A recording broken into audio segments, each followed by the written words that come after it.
Hello everyone, as you all know, this is Nihal Katibari. So guys, we're back with another video related to your series Business Statistics, and in this part we are going to cover correlation. Right, इससे पहले हम लोगों ने जितने भी topics थे वो सब कवर कर रखे हैं. नहीं देखे हैं तो आप चैनल की प्लेलिस्ट में जाकर चेकआउट कर सकते हैं. आज हम कोरिलेशन को समझेंगे, उसकी मीनिंग और उसके टाइप को. राइट, सो इस वीडियो को आप लास्ट तक देखेंगे, अपने फ्रेंड के साथ उसे जरूर शेयर करेंगे, और इससे पहले वाले पार्ट्स नहीं देखे तो आप प्लेलिस्ट में जाकर चेकआउट कर सकते हैं. ठीक है गाइस, सो आज मेरी तबीयत थोड़ी डाउन है, बट मैं कोशिश कर रही हूँ कि मैं अच्छे से आपको जो भी टॉपिक है वो कन्वे कर पाऊँ. इसलिए आपको पेशेंस बना के इस पूरी वीडियो को अच्छे से देखना है और समझना है. Right, so without any further delay let's start this video.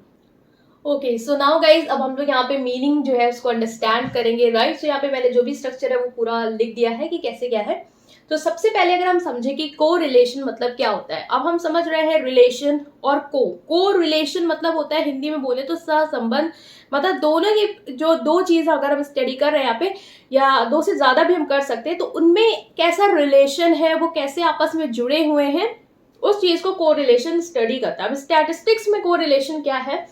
It is the statistical technique. ये एक टेक्निक है to study the degree and direction of relationship between two और मोर वेरिएबल्स. मतलब जो स्टडी करता है कि दो या दो से ज्यादा वेरिएबल्स हैं. मोस्टली हम यहाँ पे दो वेरिएबल्स को कंसिडर करते हैं कि दो वेरिएबल्स में क्या रिलेशनशिप है, किस डायरेक्शन में रिलेशनशिप है. अब यहाँ पे डायरेक्शन वाला वर्ड अगर हम समझे तो डायरेक्शन में बताता है कि मान लो अगर कोई एक चीज है, एक वैल्यू है एक वेरिएबल की, वो बढ़ रही है, तो क्या दूसरे वैल्यू की वेरिएबल जो दूसरा वेरिएबल है उसकी भी वैल्यू बढ़ रही है या उसकी वैल्यू घट रही है. एग्जांपल है जैसे कि डिमांड है, ठीक है, और प्राइस है. ये दो वेरिएबल है, ठीक है. अब हमें पता है लॉ ऑफ डिमांड क्या कहता है जैसे जैसे प्राइस अगर बढ़ते हैं तो डिमांड जो है वो कम हो जाती है. अब आप सपोज करो कोई आप चीज लेते थे, अगर उसका प्राइस आपको लग रहा है बढ़ गया तो आप उसकी डिमांड फिर कम करोगे, ठीक है. और अगर उसके प्राइस कम हो गया तो फिर आप सोचोगे इस कम प्राइस में हम और ज्यादा चीज ले लें, तो मतलब और डिमांड ज्यादा कर दोगे. तो ये रिलेशनशिप का डायरेक्शन क्या है कि प्राइस वाली चीज अगर हम देखें तो वो चीज क्या कर रही है, वो बढ़ रही है, और डिमांड क्या हो रही है, वो कम हो रही है. तो हम देख रहे हैं डायरेक्शन जो है वो अपोजिट है दोनों में, ठीक है. तो ये क्या स्टडी करता है कि क्या डायरेक्शन है रिलेशनशिप का, कि क्या अगर दोनों चीजें हैं तो क्या उनका रिलेशनशिप का डायरेक्शन सेम है या अपोजिट है. और डिग्री भी हम आगे पढ़ेंगे कि डिग्री ऑफ रिलेशनशिप बताता है कि दोनों में जो रिलेशनशिप है वो कितनी डिग्री में है. मतलब कि क्या उनका रिलेशन जो है वो हमारा पॉजिटिव आ रहा है, नेगेटिव आ रहा है. इस तरीके से उसकी डिग्री जो हम देखेंगे कि हम +1 से 0 -1 तक जाते हैं तो क्या उनका डिग्री है रिलेशनशिप का, कि ज्यादा वो आपस में बहुत स्ट्रांगली रिलेटेड है या ज्यादा रिलेटेड नहीं है, ठीक है. तो ये चीजें क्या करता है, आपका जो भी को रिलेशन है वो स्टडी करता है, जो हमें बताता है कि जो दो वेरिएबल है उनमें डिग्री और डायरेक्शन ऑफ रिलेशनशिप कैसा है, ठीक है. It describes the simple relationship without making the statement about cause and effect. ये बहुत इंपॉर्टेंट टर्मिनोलॉजी है कि कॉज एंड इफेक्ट वाली जो चीज है उस पे ये कोई स्टेटमेंट नहीं देता है. मतलब कि हमने देखा कि दो चीज है उनमें रिलेशन है, दो वेरिएबल है उनमें रिलेशन है, बट अगर आप ये कहो कि इस चीज की होने की वजह से ये चीज हो रही है, इन दोनों में कॉज एंड इफेक्ट वाला केस है, तो ऐसा नहीं है. ये जो है वो कॉज एंड इफेक्ट को कंसीडर नहीं करता है, ठीक है. ये प्योरली बाय चांस है. आप ये नहीं कर सकते हो कि हमने बस ये कहेंगे कोरिलेशन में कि प्राइस और डिमांड में रिलेशन है, दैट्स इट. हम ये नहीं कहेंगे कि प्राइस बढ़ रहा है इसलिए ही हमारी डिमांड कम हुई है, या कस्टमर की इनकम बढ़ गई है इसीलिए उन्होंने डिमांड जो है वो ज्यादा करने लगे हैं. वहां पे हमें कॉज और इफेक्ट को इग्नोर करना होता है कोरिलेशन में. हम सिंपली रिलेशन बताते हैं कि इनमें रिलेशन है, डिमांड और प्राइस में रिलेशन है, दैट्स इट, ठीक है. अब आप एग्जांपल लेंगे, summer leads to increase in sale of ice cream. मतलब कि समर, जैसे हमने देखा समर आया, जैसे टेम्परेचर इंक्रीज हुआ वैसे ही हमने देखा जो आइसक्रीम की सेल है वो भी इंक्रीज हो गई, ठीक है. तो समर के आने से मतलब कि टेम्परेचर कंसीडर करते हैं, तो टेम्परेचर क्या हुआ, हमारा इंक्रीज हुआ, ठीक है. यहाँ पे अगर हम देखें कि टेम्परेचर जो है वो हमारा इंक्रीज हुआ और उसके वजह से हमारी सेल्स भी क्या हुई, हमारी सेल्स बढ़ गई. अब गर्मी ज्यादा होगी तो लोग आइसक्रीम प्रेफर करेंगे, है ना. तो ये क्या है, ये सिंपली आपका रिलेशन बता रहा है कि टेम्परेचर और सेल के बीच में रिलेशन है. अब आपको यहाँ पे कॉजेशन नहीं लगाना. कॉजेशन क्या कहता है, कॉजेशन बात करता है कि टेम्परेचर और सेल में जो है वो कॉज एंड इफेक्ट वाला रिलेशन है, मतलब कि टेम्परेचर जो है वो हमारा एक कॉज है जिसके बढ़ने से हमें इफेक्ट जो है वो सेल में इंक्रीज देखने को मिल रहा है। तो कोरिलेशन जो है वो कॉज एंड इफेक्ट की बात नहीं करता है, सिंपल रिलेशन बताता है कि टेम्परेचर बढ़ा तो सेल्स बढ़ गई, that's it. Supply of tomatoes जो है वो इंक्रीज हुई, वैसे ही प्राइस जो है वो डिक्रीज हो गया। जैसे आपके पास ज्यादा चीज आ जाएगी, ज्यादा सप्लाई हो जाएगी मार्केट में, तो उसके प्राइस भी आपको घटाने पड़ जाएंगे, ठीक है। तो ये हम लोग पढ़ भी चुके हैं। तो सप्लाई बढ़ी तो प्राइस जो है वो कम हो गया। अब आप अगर देखो कोरिलेशन जो इनमें रिलेशन बता रहा है कि हाँ दोनों चीज जो है वो रिलेटेड है, ठीक है। ये रिलेशन हमने दो वेरिएबल में बताया। और दूसरा ये बता रहा है डायरेक्शन। अगर हम बात करें तो डायरेक्शन क्या है, दोनों का डायरेक्शन यहाँ पे देखो सेम है, टेम्परेचर भी बढ़ रहा है, सेल भी बढ़ रहा है, मतलब कि ये एक ही डायरेक्शन में मूव कर रहे हैं। अब यहाँ पे डायरेक्शन देखो अपोजिट है, सप्लाई बढ़ रही है तो प्राइस जो है वो डाउन हो रहा है, ठीक है। तो ये हमने देखा कि क्या है हमारा कोरिलेशन। देन अगर हम देखें कि it deal with the question, ये कुछ क्वेश्चन से डील करता है, वो क्या हम कोरिलेशन के थ्रू आंसर कर पाते हैं वो देखें कि is there any relationship between two variable, क्या दो वेरिएबल के बीच में कोई रिलेशनशिप है। तो हमने देखा हाँ रिलेशनशिप है, क्योंकि टोमेटो की सप्लाई इंक्रीज हुई तभी हमने देखा कि हमारा जो प्राइस है वो कम हो गया। तो मतलब कि इन दोनों के बीच में आपस में रिलेशन है। टेम्परेचर बढ़ा तो सेल्स बढ़ गई, रिलेशन है। If the value of one variable changes does the value of other variable also changes, क्या एक वैल्यू जो वेरिएबल की वैल्यू जो है वो बदलने पे दूसरे वेरिएबल की भी वैल्यू बदलती है। तो हाँ, अगर सप्लाई बढ़ रही है तो प्राइस भी कम हो रहा है, मतलब एक जो है वो चेंज हो रही है तो दूसरा भी हमारा चेंज हो रहा है, ठीक है। तो ये भी सही है। Do both variable move in the same direction, क्या दोनों वेरिएबल एक ही डायरेक्शन में मूव कर रहे हैं। तो यहाँ पे तो एक डायरेक्शन में मूव कर रहे हैं, लेकिन यहाँ पे अपोजिट डायरेक्शन में मूव कर रहे हैं, ठीक है। How strong is the relationship, अब कितना स्ट्रॉन्ग है रिलेशनशिप। जब आप न्यूमेरिकल लगाओगे ना तो वहां पे हमें देखना होगा कि जो वैल्यू आती है वो हमारी +1, 0, -1 इनके रेंज में आती है। तो अगर वो हमारा +1 में जा रहा है, इसका मतलब रिलेशनशिप हम बताएंगे कि बहुत ज्यादा स्ट्रॉन्ग है। 0 है तो रिलेशनशिप नहीं है। तो इस तरीके से भी चीजें जो है वो हमें कोरिलेशन बताता है, और इसीलिए हम लोग इसको यूज भी करते हैं ताकि हम पता लगा पाए कि जो दो वेरिएबल उनमें क्या रिलेशनशिप है, वो कितने स्ट्रांगली रिलेटेड है एक दूसरे से, और किस डायरेक्शन में उनका रिलेशनशिप है, या कितना डिग्री का उनके बीच में रिलेशनशिप है, without considering cause and effect. हमें यहाँ पे दिमाग नहीं लगाना है कि कॉज एंड इफेक्ट वाला चीज हम लेंगे। अगर हमें कोई ऐसा चीज दिखी जहां पे हमें लगा इन दोनों में तो कोई रिलेशन ही नहीं है, और तो क्या ये कोरिलेशन होगा। ऑफ कोर्स वो कोरिलेशन होगा, बट वो कॉजेशन नहीं होगा, क्योंकि वहां पे कॉज एंड इफेक्ट नहीं है, ठीक है।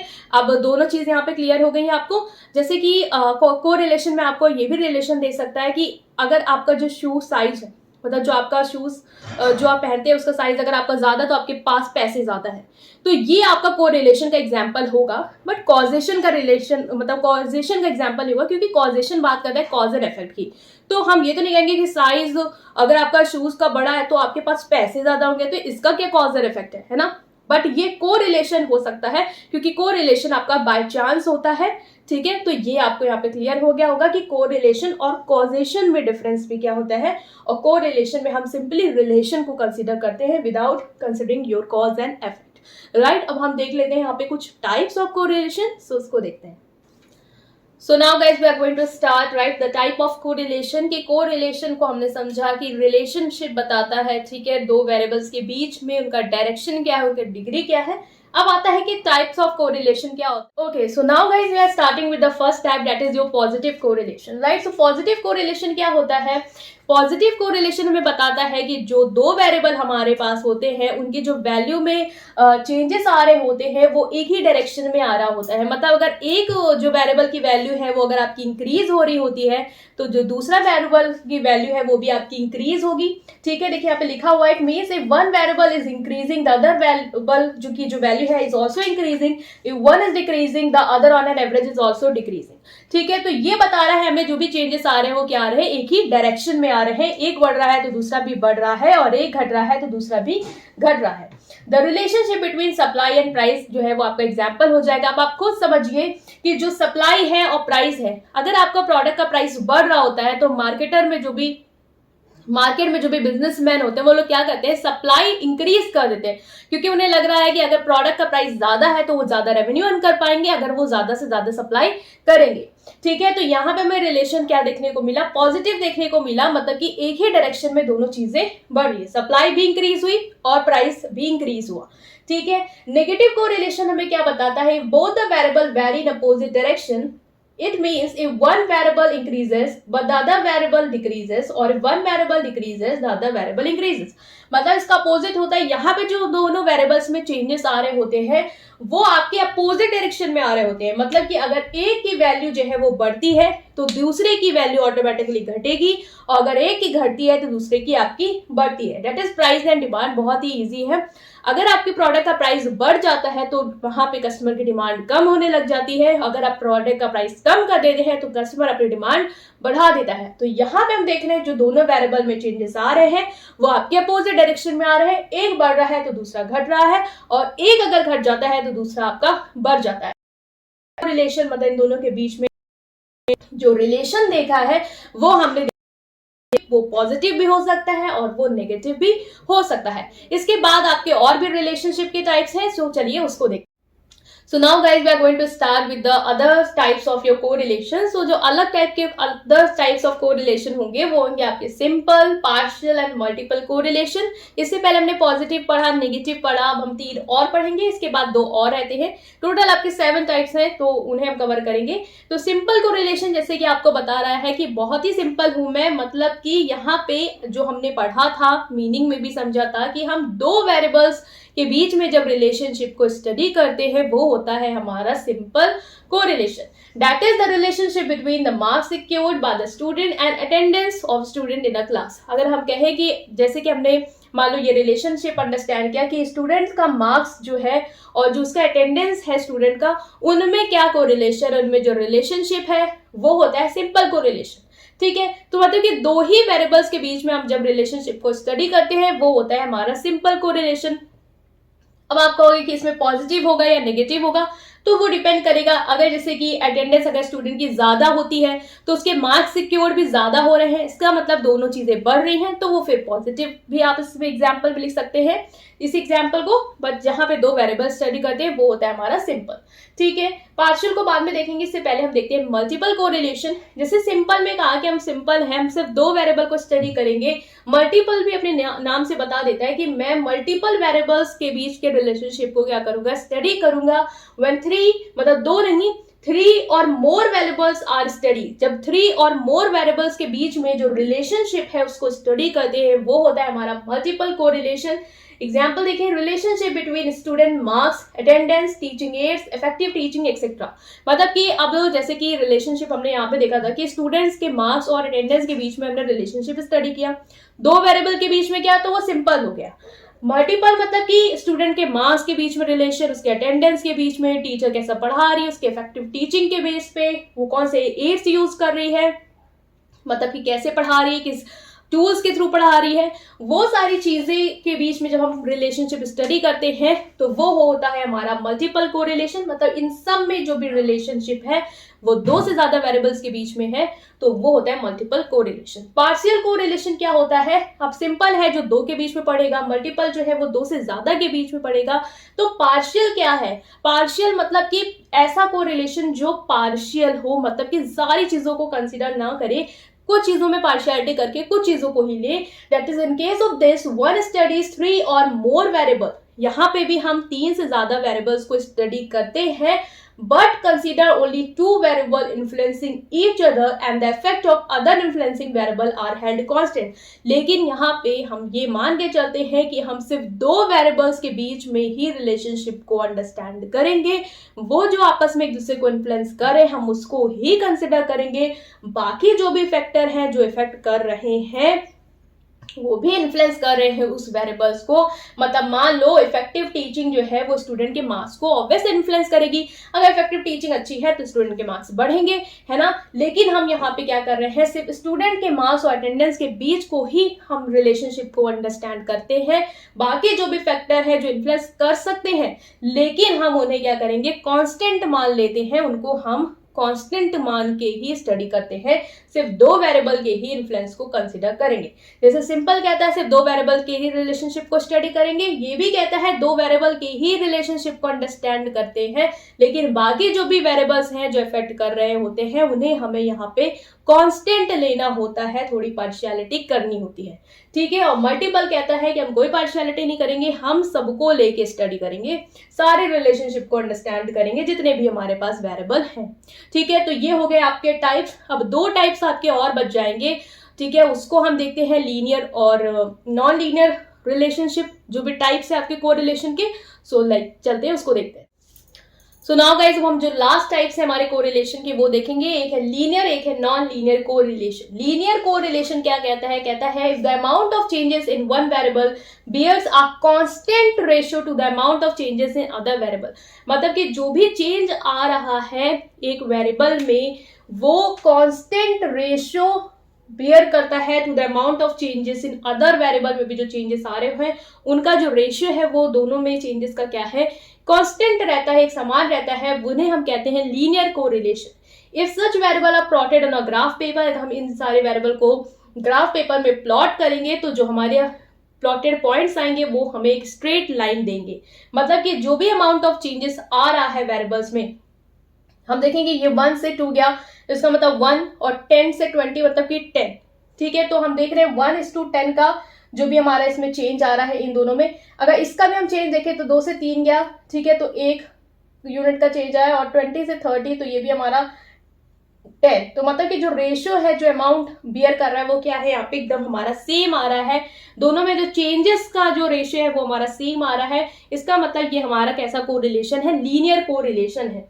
अगर यही चीज अपोजिट हो जाए, the amount of changes in one variable does not bear a constant ratio to the amount of changes in other variable, इसे हम कहेंगे नॉन लीनियर। अब देखो यहाँ पे 1 से 2 गया तो ये हमारा 1, 10 से 15 गया तो ये हमारा कितना आ रहा है, 5 में चेंज हो रहा है। यहाँ पे 2 से 3 ये तो चलो 1 है, और 15 से 14 तो ये हमारा 25।